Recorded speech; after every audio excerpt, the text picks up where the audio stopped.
Jó, capítulo 19.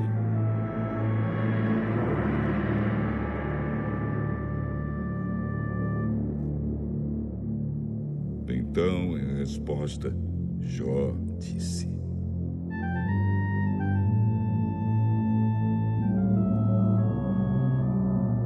Até quando vocês vão ficar me atormentando e me ferindo com as suas palavras? Vocês já me insultaram várias vezes. Será que não se envergonham de me tratar tão mal? Mesmo que eu fosse culpado, será que o meu erro prejudicaria vocês? Vocês pensam que são melhores do que eu e acham que a minha desgraça prova que sou culpado. Pois fiquem sabendo que Deus foi injusto comigo. Foi Ele que armou uma armadilha para me pegar. Eu protesto contra a sua violência, mas ninguém me ouve. Eu peço ajuda, porém não existe justiça. Deus fechou o meu caminho com um muro, de modo que não consigo passar. Ele cobriu de escuridão os meus caminhos. Deus tirou toda a minha riqueza e destruiu a boa fama que eu tinha. Ele me atacou por todos os lados até acabar comigo e arrancou pelas raízes a minha esperança. A sua ira contra mim queimou o fogo. Ele me tratou como se eu fosse um inimigo. Ele me atacou com desgraças, como se fossem tropas. Elas cavaram trincheiras e acamparam em volta da minha casa. Deus fez com que os meus irmãos me abandonassem. Os meus conhecidos me tratam como se eu fosse um estranho. Os meus parentes se afastaram. Os meus amigos não lembram mais de mim. Os meus hóspedes fazem de conta que não me conhecem. As minhas empregadas me tratam como se eu fosse um estrangeiro. Chamo um empregado e ele não me atende, nem mesmo quando eu peço alguma coisa, por favor. A minha mulher não tolera o mau cheiro da minha boca. Os meus irmãos têm nojo de mim. Até as crianças me desprezam. Assim que me levanto, já estão zombando de mim. Todos os meus amigos íntimos me detestam. As pessoas que eu mais estimo estão contra mim. Virei pele e osso. Mal consigo ir vivendo. Meus amigos, tenham pena de mim, pois foi a mão de Deus que me feriu. Por que vocês me perseguem como Deus me persegue? Por que não param de me atormentar? Como gostaria que as minhas palavras fossem escritas, que fossem escritas num livro. Ou com uma ponteira de ferro elas fossem gravadas para sempre no chumbo ou na pedra. Pois eu sei que o meu defensor vive. No fim, ele virá me defender aqui na terra. Mesmo que a minha pele seja toda comida pela doença, ainda neste corpo eu verei a Deus. Eu o verei com os meus olhos. Os meus olhos o verão, e ele não será um estranho para mim. E desejo tanto que isso aconteça. Vocês dizem: como foi que nós o atormentamos? A causa desta desgraça está nele mesmo. Mas tenham medo da espada. A espada com que Deus castiga a maldade.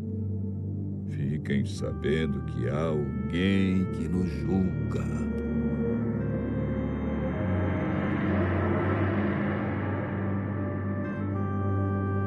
Leitura complementar. O Grande Conflito. Capítulo 17. a esperança que infunde alegria. Uma das verdades mais solenes, e não obstante mais gloriosas, reveladas na Escritura Sagrada, é a da segunda vinda de Cristo para completar a grande obra da redenção.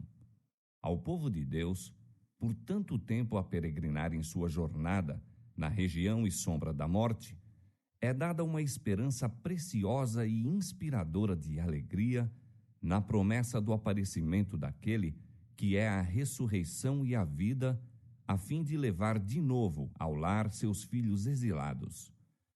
A doutrina do segundo advento é verdadeiramente a nota tônica das Sagradas Escrituras.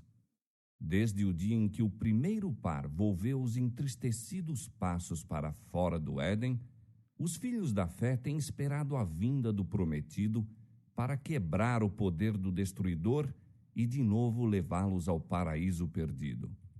Santos homens de outrora aguardavam o advento do Messias em glória para a consumação de sua esperança.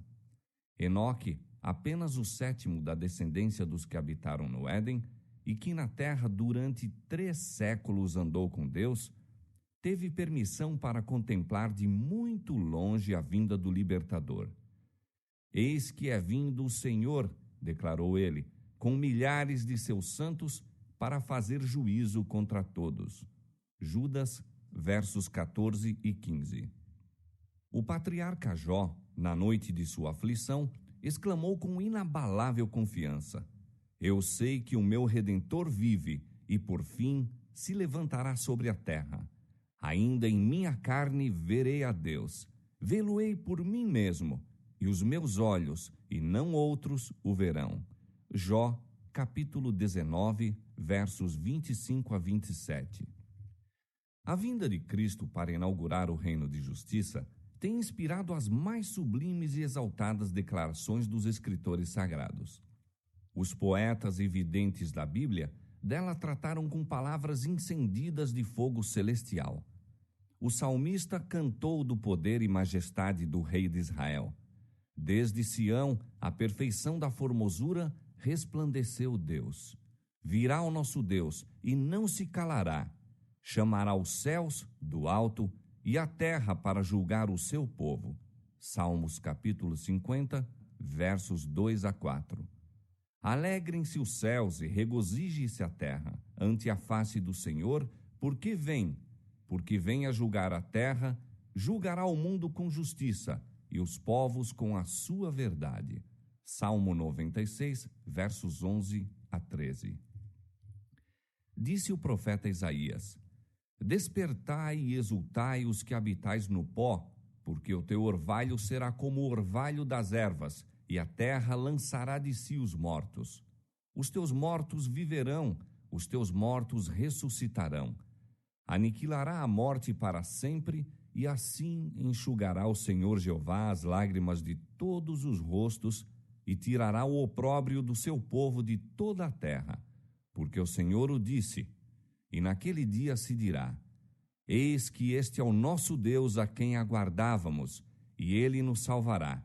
Este é o Senhor a quem aguardávamos. Na sua salvação gozaremos e nos alegraremos. Isaías, capítulo 26, verso 19, capítulo 25, versos 8 e 9. E Abacuque, transportado em sua visão, contemplou seu aparecimento. Deus veio de Temã e o santo do monte de Parã.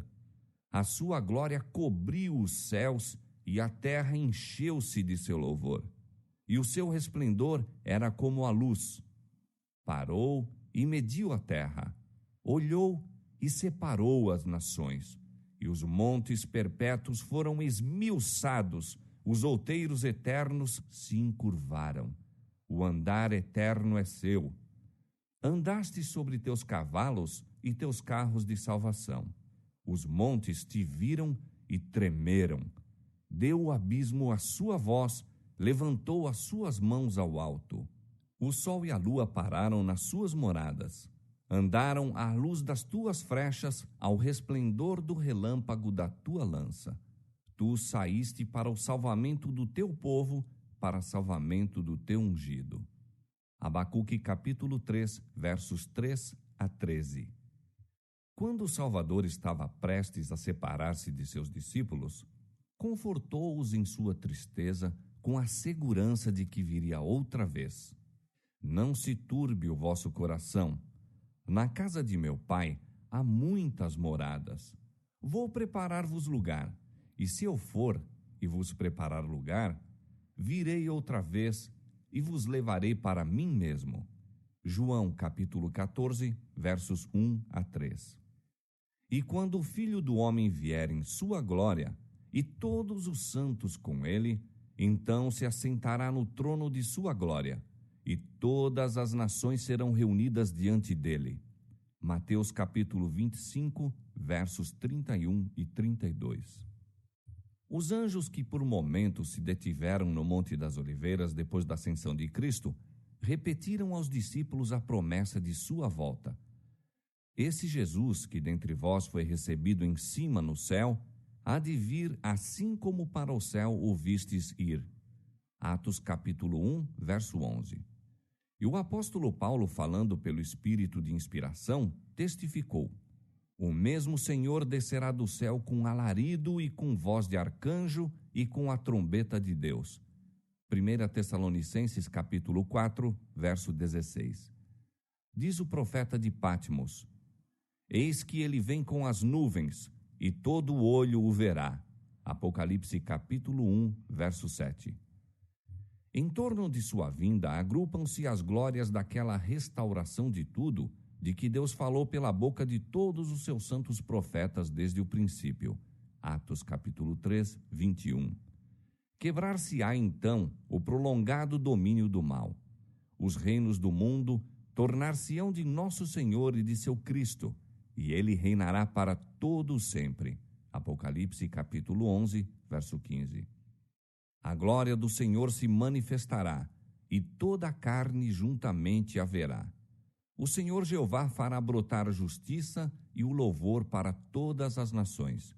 Ele será por coroa gloriosa e por grinalda formosa para os restantes de seu povo.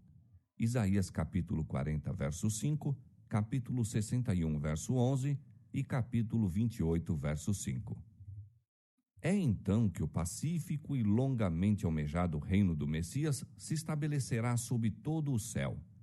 O Senhor consolará a Sião, consolará a todos os seus lugares assolados, e fará os seus desertos como o Éden, e a sua solidão como o jardim do Senhor. A glória do Líbano se lhe deu, a excelência do Carmelo e Saron.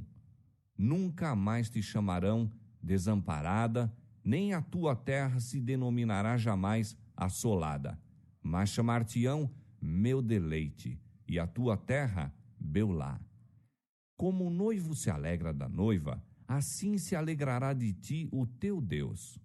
Isaías capítulo 51, verso 3, capítulo 35, verso 2 e capítulo 62, verso 4 e 5. A vinda do Senhor tem sido em todos os séculos a esperança de seus verdadeiros seguidores. A última promessa do Salvador no Monte das Oliveiras, de que ele viria outra vez, iluminou o futuro a seus discípulos, encheu-lhes o coração de alegria e esperança que as tristezas não podem apagar nem as provações empanar. Em meio de sofrimento e perseguição, o aparecimento do grande Deus e nosso Salvador Jesus Cristo foi a bem-aventurada esperança. Quando os cristãos tessalonicenses estavam cheios de pesar ao sepultarem os seus queridos, que haviam esperado viver para testemunharem a vinda de Jesus, Paulo, seu instrutor, apontou-lhes a ressurreição a ocorrer por ocasião do advento do Salvador. Então os mortos em Cristo ressurgiriam e, juntamente com os vivos, seriam arrebatados para encontrar o Senhor nos ares. E assim, disse ele, estaremos sempre com o Senhor. Portanto, consolai-vos uns aos outros com estas palavras. 1 Tessalonicenses capítulo 4, versos 16 a 18. Na rochosa ilha de Patmos, o discípulo amado ouve a promessa: certamente cedo venho. E em sua anelante resposta, sintetiza a prece da igreja em toda a sua peregrinação: Amém. Ora vem, Senhor Jesus. Apocalipse capítulo 22, verso 20. Do calabouço, da tortura, da forca, onde santos e mártires testificaram da verdade, vem através dos séculos a voz de sua fé e esperança. Estando certos da ressurreição pessoal de Cristo e, por conseguinte, de sua própria, por ocasião da vinda de Jesus, diz um desses cristãos: desprezavam a morte e verificava-se estarem acima dela. Estavam dispostos a descer ao túmulo para que pudessem ressuscitar livres. Esperavam pelo Senhor a vir do céu, nas nuvens, com a glória de seu Pai, trazendo aos justos os tempos do reino. Os valdenses acariciavam a mesma fé. Wycliffe aguardava o aparecimento do Redentor como a esperança da Igreja. Lutero declarou: convenço-me, em verdade, de que o dia do juízo não está para além de 300 anos. Deus não quer, não pode suportar por muito tempo mais este ímpio mundo. Aproxima-se o grande dia em que se subverterá o rei da abominação. Este velho mundo não está longe de seu fim, disse Melanchthon. Calvino manda aos cristãos não hesitarem, desejando ardentemente o dia da vinda de Cristo como o mais auspicioso de todos os acontecimentos, e declara que a família inteira dos fiéis conservará em vista aquele dia. Devemos ter fome de Cristo, devemos buscá-lo, contemplá-lo. Diz ele, até a aurora daquele grande dia em que o nosso Senhor amplamente manifestará a glória do seu reino. Não levou o nosso Senhor Jesus nossa carne para o céu? Disse Knox, o reformador escocês. E não voltará ele? Sabemos que voltará, e isso dentro em breve. Ridley e Latimer, que depuseram a vida pela verdade, esperaram pela fé a vinda do Senhor. Ridley escreveu: o mundo, creio eu, portanto o digo, chegará sem dúvida ao fim. De coração, clamemos como João, o servo de Deus, a Cristo, nosso Salvador. Vem, Senhor Jesus, vem. Os pensamentos que se relacionam com a vinda do Senhor, disse Baxter, são dulcíssimos e muito gozosos para mim. É a obra da fé e do caráter de seus santos amar seu aparecimento e aguardar o cumprimento da bem-aventurada esperança. Se a morte é o último inimigo a ser destruído na ressurreição, podemos saber quão fervorosamente deveriam os crentes anelar a segunda vinda de Cristo e por ela orar, sendo então que tal vitória ampla e final será alcançada. Este é o dia que todos os crentes devem almejar, esperar e aguardar, como cumprimento de toda a obra de sua redenção e de todos os desejos e esforços de sua alma. Apressa ao Senhor este bem-aventurado dia. Esta foi a esperança da Igreja Apostólica, da Igreja no deserto e dos reformadores. A profecia não somente prediz a maneira e objetivo da vinda de Cristo, mas apresenta sinais pelos quais os homens podem saber quando a mesma está próxima. Disse Jesus: haverá sinais no sol, na lua e nas estrelas. Lucas capítulo 21, verso 25. O sol escurecerá, e a lua não dará sua luz, e as estrelas cairão do céu, e as forças que estão no céu serão abaladas. E então verão vir o Filho do Homem nas nuvens, com grande poder e glória. Marcos capítulo 13, versos 24 a 26. O profeta do Apocalipse assim descreve o primeiro dos sinais que precedem o segundo advento. Houve um grande tremor de terra, e o sol tornou-se negro como saco de cilício, e a lua tornou-se como sangue. Apocalipse capítulo 6, verso 12. Estes sinais foram testemunhados antes do início do século XIX. Em cumprimento desta profecia, ocorreu no ano 1755 o mais terrível terremoto que já se registrou. Posto que geralmente conhecido por terremoto de Lisboa, estendeu-se pela maior parte da Europa, África e América. Foi sentido na Groenlândia, nas Índias Ocidentais, na Ilha da Madeira na Noruega e Suécia, Grã-Bretanha e Irlanda. Abrangeu uma extensão de mais de 10 milhões de quilômetros quadrados.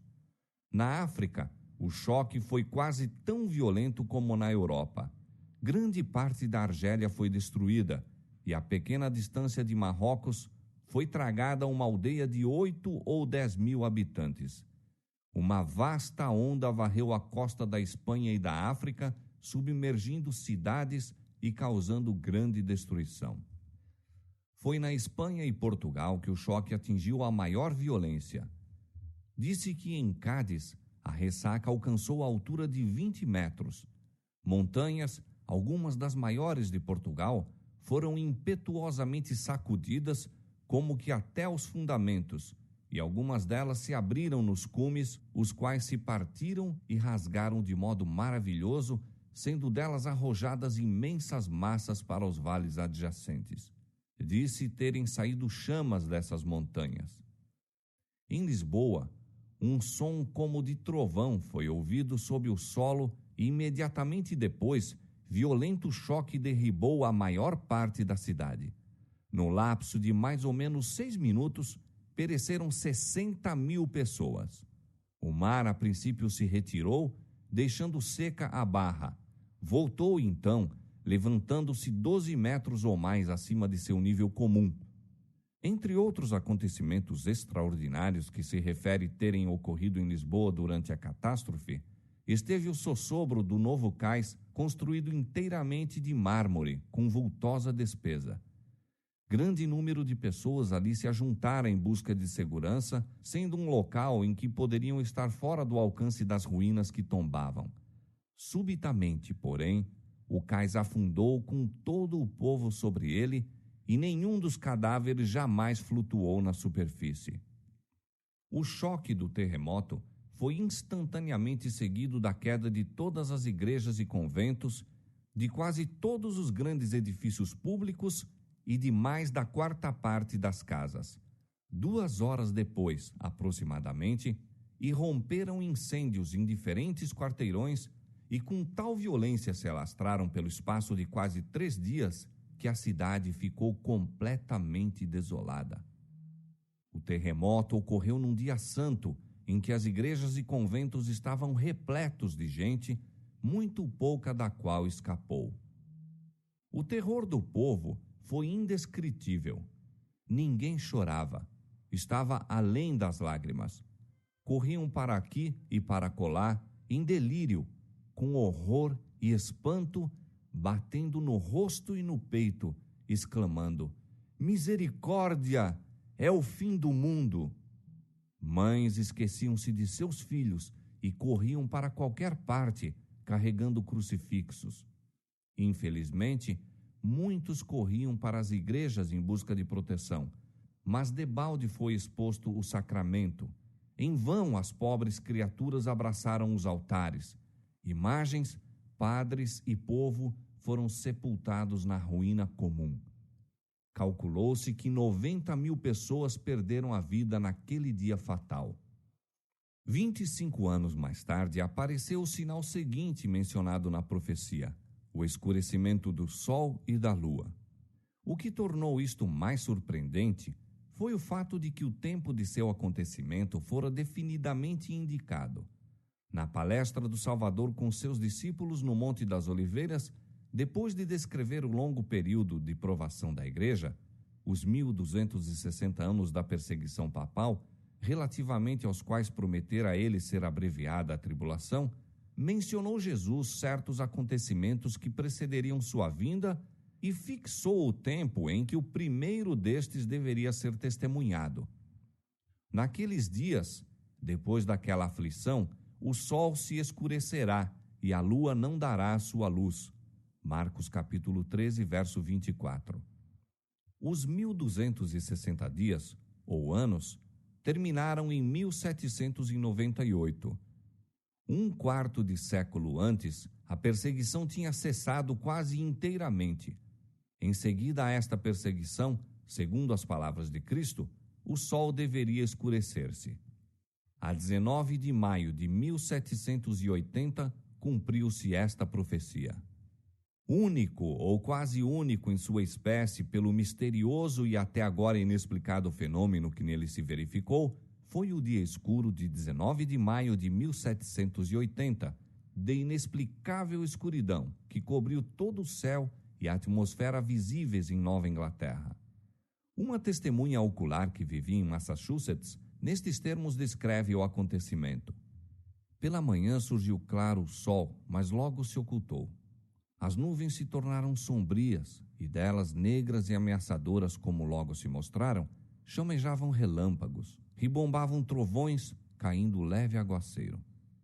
Por volta das 9 horas, as nuvens se tornaram mais finas, tomando uma aparência bronzeada ou acobreada, e a terra, pedras, árvores, edifícios, água e as pessoas tinham aspecto diferente por causa dessa estranha luz sobrenatural. Alguns minutos mais tarde, pesada nuvem negra se espalhou por todo o céu, exceto numa estreita orla do horizonte, e ficou tão escuro como usualmente às 9 horas de uma noite de verão. Temor, ansiedade e pavor encheram gradualmente o espírito do povo. Mulheres ficaram à porta olhando para a negra paisagem. Os homens voltavam de seus labores nos campos. O carpinteiro deixava suas ferramentas, o ferreiro a forja, o negociante o balcão. As aulas eram suspensas e as crianças, tremendo, fugiam para casa. Os viajantes acolhiam-se à fazenda mais próxima. O que será? Inquiriam todos os lábios e corações. Dir-se-ia que um furacão estivesse prestes a precipitar-se sobre o país, ou fosse o dia da consumação de todas as coisas. Acenderam-se velas e o fogo na lareira brilhava tanto como em noite de outono sem luar. As aves retiravam-se para os poleiros e iam dormir. O gado ajuntava-se no estábulo e berrava. As rãs coachavam, os pássaros entoavam seus gorjeios vespertinos e os morcegos voavam em derredor. Mas os seres humanos sabiam que não era vinda a noite. O Dr. Nathanael Whittaker, pastor da Igreja do Tabernáculo em Salem, dirigia serviços religiosos na casa de culto e pregava um sermão no qual sustentou que as trevas eram sobrenaturais. Reuniram-se congregações em muitos outros lugares. Os textos para esses sermões extemporâneos eram invariavelmente os que pareciam indicar as trevas de acordo com a profecia bíblica. As trevas foram densíssimas logo depois das 11 horas. Na maioria dos lugares do país foram tão grandes durante o dia que as pessoas não podiam dizer a hora, quer pelo relógio de bolso, quer pelo de parede, nem jantar, nem efetuar suas obrigações domésticas sem a luz de velas. A extensão dessas trevas foi extraordinária. Observavam-se na parte oriental até Falmouth. Para o oeste, atingiram a parte mais remota de Connecticut e Albany. Para o sul foram observadas ao longo das costas e ao norte até onde se estende a colonização americana. Seguiu-se as intensas trevas daquele dia, 1 ou 2 horas antes da noite, um céu parcialmente claro, e apareceu o sol, posto que ainda obscurecido por negro e pesado nevoeiro. Depois do pôr do sol, as nuvens novamente subiram e escureceu muito rapidamente. Tampouco foram as trevas da noite menos incomuns e aterrorizadoras do que as do dia. Não obstante haver quase lua cheia, nenhum objeto se distinguia a não ser com o auxílio de alguma luz artificial que, quando vista das casas vizinhas e de outros lugares a certa distância, aparecia através de uma espécie de trevas egípcias que se afiguravam quase impermeáveis aos raios. Disse uma testemunha ocular daquela cena: não pude senão concluir naquela ocasião que, se todos os corpos luminosos do universo tivessem sido envoltos em sombras impenetráveis ou arrancados da existência, as trevas não teriam sido mais completas. Posto que às 9 horas daquele dia a lua surgisse cheia, não produziu o mínimo efeito em relação àquelas sombras sepulcrais. Depois de meia-noite, as trevas se desvaneceram e a lua, ao tornar-se visível, tinha a aparência de sangue. O dia 19 de maio de 1780 figura na história como o Dia Escuro. Desde o tempo de Moisés, nenhum período de trevas de igual densidade, extensão e duração já se registrou. A descrição deste acontecimento, como a dá uma testemunha ocular, não é senão um eco das palavras do Senhor registradas pelo profeta Joel 2.500 anos antes de seu cumprimento. O sol se converterá em trevas e a lua em sangue antes que venha o grande e terrível dia do Senhor. Joel capítulo 2, verso 31. Cristo ordenara a seu povo que atendesse aos sinais de seu advento e que se regozijasse ao contemplar os indícios de seu vindouro rei. Quando estas coisas começarem a acontecer, disse ele, olhai para cima e levantai as vossas cabeças, porque a vossa redenção está próxima. Ele indicou a seus seguidores as árvores a brotarem na primavera e disse, quando já têm rebentado, vós sabeis por vós mesmos, vendo-as, que perto está já o verão. Assim também vós, quando virdes acontecer estas coisas, sabei que o reino de Deus está perto. Lucas capítulo 21, versos 28, 30 e 31. Mas como o espírito de humildade e devoção na igreja cedera lugar ao orgulho e formalismo, esfriaram o amor a Cristo e a fé em sua vinda. Absorto nas coisas mundanas e na busca dos prazeres, o povo professo de Deus estava cego às instruções do Salvador relativas aos sinais de seu aparecimento. A doutrina do segundo advento tinha sido negligenciada. Os textos que a ela se referem foram obscurecidos por interpretações errôneas, a ponto de ficarem em grande parte esquecidos e ignorados. Especialmente foi este o caso nas igrejas da América. A liberdade e conforto desfrutados por todas as classes da sociedade, o ambicioso desejo de haveres e luxo, de onde vem o absorvente empenho de adquirir dinheiro, a ansiosa procura de popularidade e poderio, que pareciam estar ao alcance de todos, levavam os homens a centralizar seus interesses e esperanças nas coisas desta vida, afastando ao futuro longínquo o dia solene em que passaria a presente ordem de coisas. Quando o Salvador indicou a seus seguidores os sinais de sua volta, predisse o estado de apostasia que havia de existir precisamente antes de seu segundo advento. Haveria, como nos dias de Noé, a atividade e a agitação das ocupações mundanas e da procura de prazeres, comprar, vender, plantar, edificar, casar, dar-se em casamento, com o olvido de Deus e da vida futura. Para os que viverem nesse tempo, a advertência de Cristo é: olhai por vós, não aconteça que os vossos corações se carreguem de glutonaria, de embriaguez e dos cuidados da vida, e venha sobre vós de improviso aquele dia. Vigiai, pois, em todo o tempo, orando, para que sejais havidos por dignos de evitar todas estas coisas que hão de acontecer e estar em pé diante do Filho do Homem. Lucas capítulo 21, versos 34 e 36.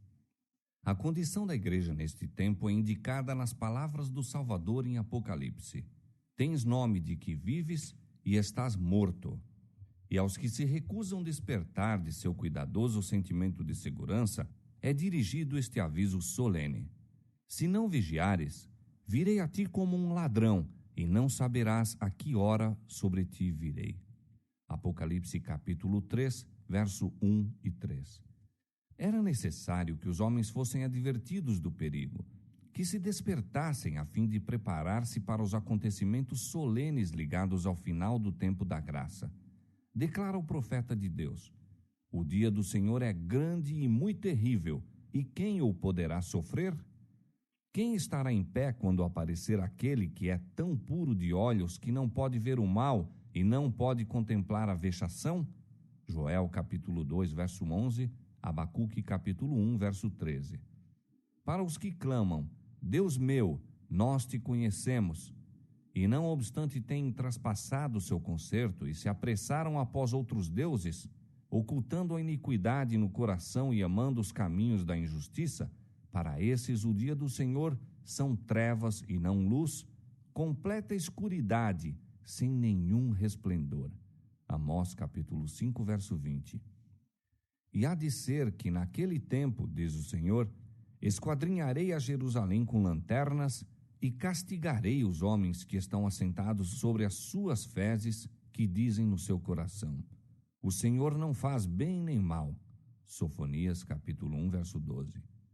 Visitarei sobre o mundo a maldade e sobre os ímpios a sua iniquidade, e farei cessar a arrogância dos atrevidos e abaterei a soberba dos tiranos.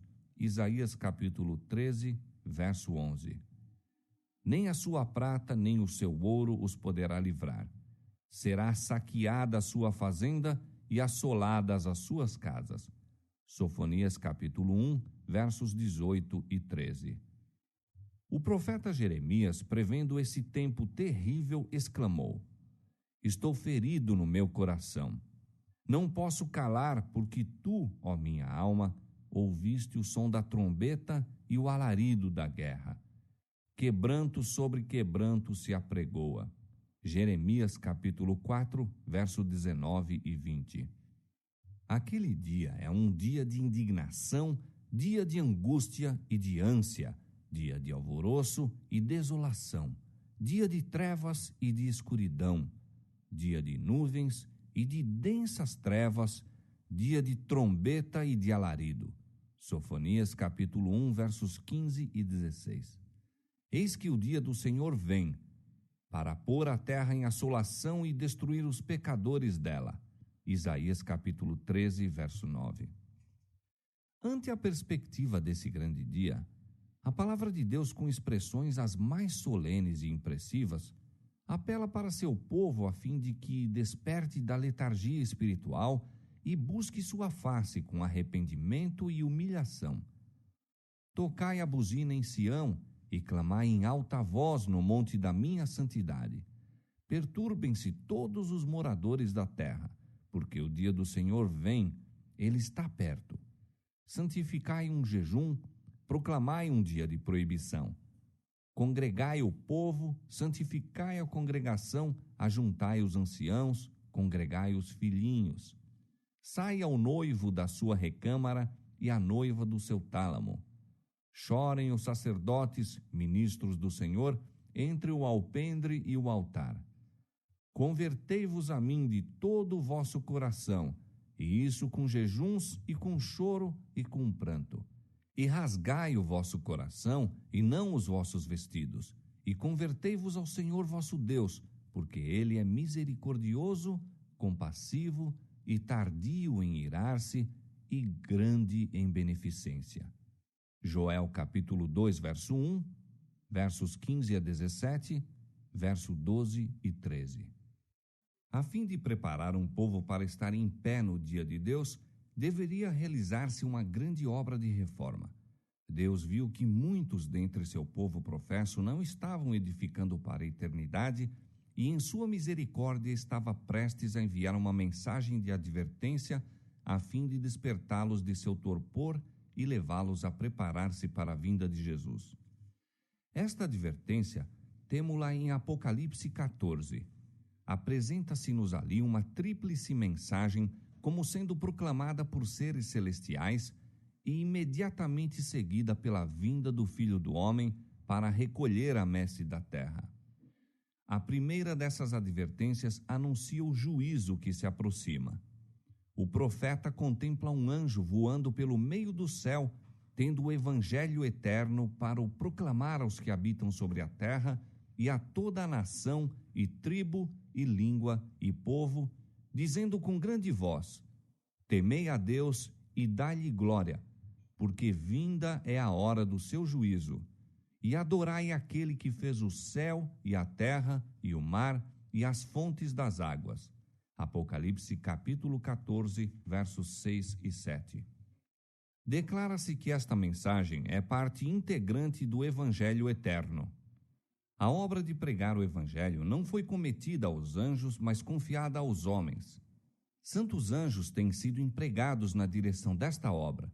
Têm eles a seu encargo os grandes movimentos para a salvação dos homens, mas a proclamação do Evangelho propriamente dita é efetuada pelos servos de Cristo sobre a terra. Homens fiéis, que que eram obedientes aos impulsos do Espírito de Deus e aos ensinos de sua palavra, deveriam proclamar esta advertência ao mundo. Eram eles os que haviam atendido à muito firme palavra dos profetas, à luz que alumia em lugar escuro até que o dia esclareça e a estrela da alva apareça. Tinham estado a buscar o conhecimento de Deus mais do que a todos os tesouros escondidos, considerando-o melhor do que a mercadoria de prata e a sua renda do que o ouro mais fino. Provérbios capítulo 3, verso 14. E Deus lhes revelou as grandes coisas do reino. O segredo do Senhor é para os que o temem, e ele lhes fará saber o seu conserto. Salmo 25, verso 14. Não foram os ilustrados teólogos que tiveram compreensão desta verdade e se empenharam em proclamá-la. Houvessem eles sido atalaias fiéis, pesquisando as Escrituras com diligência e oração, e teriam conhecido o tempo da noite, as profecias ter-lhes-iam patenteado os acontecimentos prestes a ocorrer. Eles, porém, não assumiram tal atitude, e a mensagem foi confiada a homens mais humildes. Disse Jesus: Andai enquanto tendes luz, para que as trevas não vos apanhem. João capítulo 12, verso 35. Os que se desviam da luz que Deus lhes deu, ou negligenciam buscá-la quando está ao seu alcance, são deixados em trevas. Declara, porém, o Salvador: Aquele que me segue não andará em trevas, mas terá a luz da vida. João capítulo 8, verso 12. Quem quer que esteja com singeleza de propósito, procurando fazer a vontade de Deus, atendendo fervorosamente à luz já dada, receberá maior luz. Será enviada àquela alma alguma estrela de fulgor celestial para guiá-la em toda a verdade. No tempo do primeiro advento de Cristo, os sacerdotes e escribas da santa cidade a quem foram confiados os oráculos de Deus poderiam ter discernido os sinais dos tempos e proclamado a vinda do prometido. A profecia de Miqueias designou o lugar de seu nascimento. Miqueias capítulo 5, verso 2. Daniel especificou o tempo em que viria. Daniel capítulo 9, 25. Deus confiou estas profecias aos dirigentes judeus. Estariam sem desculpas se não soubessem nem declarassem ao povo que a vinda do Messias estava às portas. Sua ignorância era o resultado da pecaminosa negligência. Os judeus estavam edificando túmulos aos profetas assassinados, enquanto pela deferência com que tratavam os grandes homens da terra, prestavam homenagem aos servos de Satanás. Absortos em suas ambiciosas lutas para conseguir posição e poderio entre os homens, perderam de vista as honras divinas que lhes eram oferecidas pelo Rei do Céu. Com profundo e reverente interesse deveriam encontrar-se a estudar o lugar, o tempo, as circunstâncias do grande acontecimento da história universal, a vinda do Filho de Deus para cumprir a redenção do homem. Todo o povo deveria ter estado a vigiar e esperar para que pudessem achar-se entre os primeiros a dar as boas-vindas ao Redentor do mundo. Mas ai, em Belém, 2 fatigados viajores, procedentes das colinas de Nazaré, percorrem em toda a extensão a estreita rua até a extremidade oriental da cidade, procurando debalde um lugar de repouso e abrigo para a noite. Porta alguma se achava aberta para os receber. Sob miserável telheiro preparado para o gado, encontraram finalmente refúgio, e ali nasce o Salvador do mundo. Anjos celestiais tinham visto a glória de que o Filho de Deus participava com o Pai antes que o mundo existisse e com profundo interesse haviam aguardado o seu aparecimento na terra como uma ocorrência repleta das maiores alegrias para todo o povo. Foram designados anjos para levar as alegres novas aos que estavam preparados para recebê-las e que alegremente as tornariam conhecidas aos habitantes da terra. Cristo se abatera para tomar sobre si a natureza do homem. Deveria ele suportar um peso infinito de misérias ao fazer de sua alma oferta pelo pecado. Todavia, desejavam os anjos que, mesmo em sua humilhação, o Filho do Altíssimo pudesse aparecer diante dos homens com uma dignidade e glória condizentes com seu caráter. Congregar-se-iam os grandes homens da terra na capital de Israel para saudar a sua vinda? Apresentá-lo-iam legiões de anjos à multidão expectante? Um anjo visita a terra a fim de ver quais os que se achavam preparados para receber Jesus. Não pode, porém, distinguir sinal algum de expectação. Não houve voz alguma de louvor e triunfo, anunciando que o tempo da vinda do Messias está às portas. O anjo paira por algum tempo sobre a cidade escolhida e o templo onde a presença divina tinha sido manifestada durante séculos.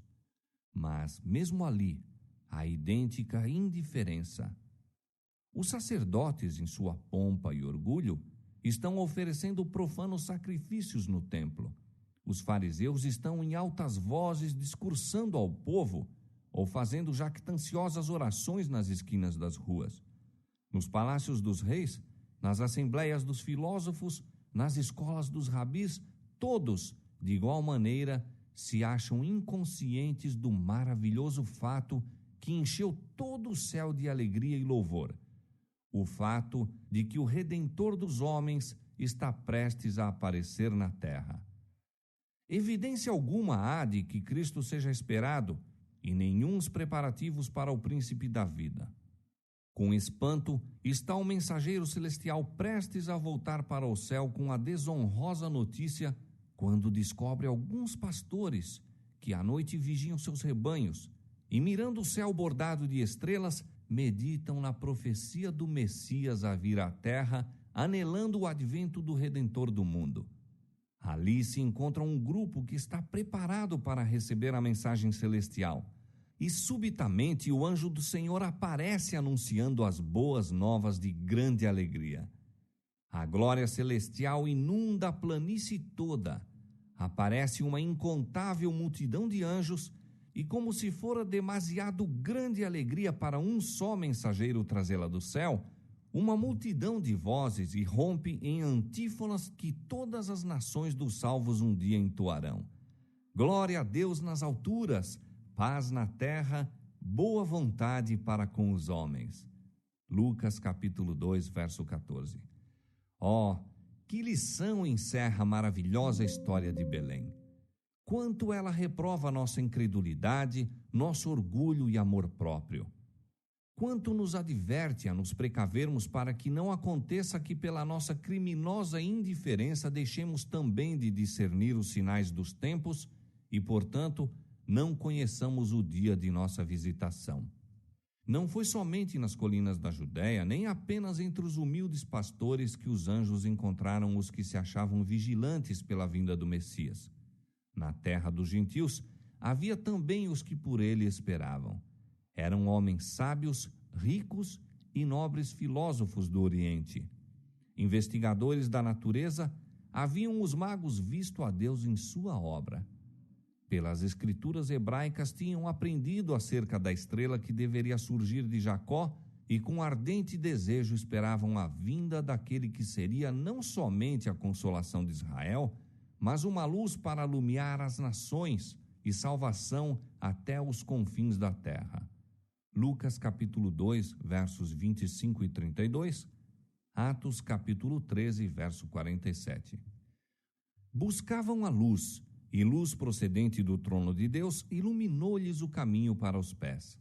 Enquanto os sacerdotes e rabis de Jerusalém, os pretensos depositários e expositores da verdade, se encontravam envoltos em trevas, a estrela enviada pelo céu guiou os estrangeiros gentios ao lugar do nascimento do recém-nascido rei. É para os que o esperam que Cristo deve aparecer a segunda vez sem pecado para a salvação. Hebreus capítulo 9, verso 28. Semelhante às novas do nascimento do Salvador, a mensagem do segundo advento não foi confiada aos dirigentes religiosos do povo. Eles não haviam preservado sua união com Deus, recusando a luz do céu. Não eram, portanto, do número descrito pelo apóstolo Paulo. Mas vós, irmãos, já não estáis em trevas, para que aquele dia vos surpreenda como um ladrão. porque todos vós sois filhos da luz e filhos do dia. Nós não somos da noite nem das trevas. 1 Tessalonicenses capítulo 5, versos 4 e 5.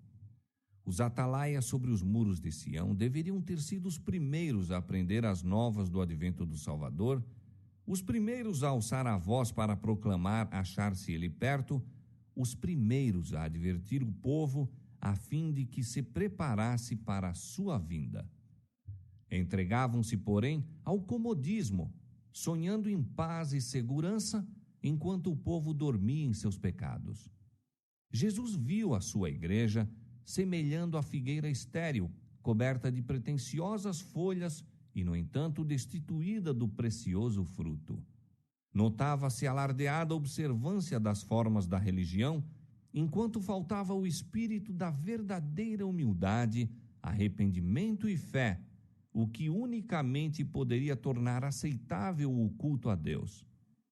Em vez das graças do Espírito, havia manifesto orgulho, formalismo, vanglória, egoísmo, opressão. Uma igreja apostatada fechava os olhos aos sinais dos tempos. Deus não a abandonou, nem permitiu que sua fidelidade lhe faltasse. Dele, porém, afastara-se e separara-se de seu amor. Recusando-se ela a satisfazer as condições, suas promessas não foram para com ela cumpridas. Esse é o resultado certo de não apreciar nem aproveitar a luz e privilégios que Deus confere. A menos que a igreja siga o caminho que lhe abre a providência, aceitando todo o raio de luz, cumprindo todo o dever que lhe seja revelado, a religião fatalmente degenerará em formalismo e desaparecerá o espírito da piedade vital. Esta verdade tem sido repetidas vezes ilustrada na história da igreja.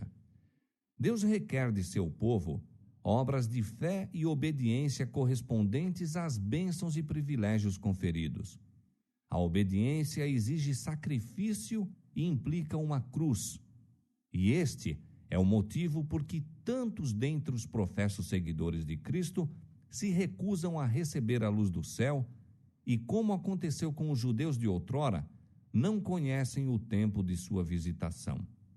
Por causa de seu orgulho e incredulidade, o Senhor os passa por alto e revela sua verdade aos que, à semelhança dos pastores de Belém e dos magos do Oriente, têm prestado atenção a toda a luz que receberam.